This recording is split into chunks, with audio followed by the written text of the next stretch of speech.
দেখো বন্ধুরা, এই তো বর চলে হ্যালো বন্ধুরা, আজকে একটা দিদির বিয়ে, তো আমার বন্ধু আর আমি যাব। তো চলো, তো দুজনে টোটোতে উঠে বললাম, এখন যাব হচ্ছে কালনাঘাট। তো চলো বন্ধুরা, তো চলে আসছি ঘাটে। একটা বোট দেখি দাঁড়িয়ে আছে, তো চলো বন্ধুরা বোটে উঠে যাক। তো বোটে উঠে দেখি আর একটা বোট আসতেছে, তার জন্য আমাদের বোটটা বেরোচ্ছে না। তো আসলে আমরা তো বোট থেকে নামার পরে গাড়িতে করে স্টেশনে চলে আসলাম, আর আমার বন্ধু টিকিট কাটে চলে আসছে। তো এখন যাবো স্টেশনের ভিতরে। তো চলো বন্ধুরা ভিতরে যাই, দেখি ভিতরে এখানে অত ভিড় নেই, ফাঁকাই আছে, লোকজন একটু কমই আছে, তো ভালোই হইলো। তো চলো,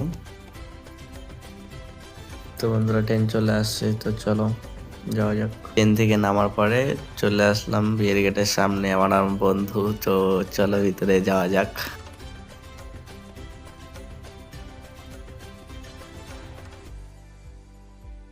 তো বন্ধুরা চলে আসছি ভিতরে।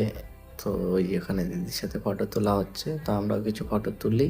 চলে এসেছে এখানে, তো চলো বরকে দেখে আসি বন্ধুরা।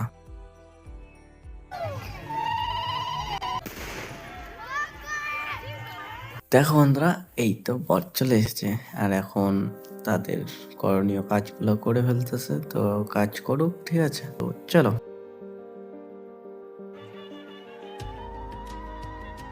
তো কালকে বিয়ে শেষ হয়ে যাচ্ছে। বিয়ে শেষ হওয়ার পরে আমরা একটা কাকু বাড়িতে আসছিলাম, এখানে ছিলাম কালকে রাতে। তো আজকে এই ব্লগটা এখানে শেষ করি।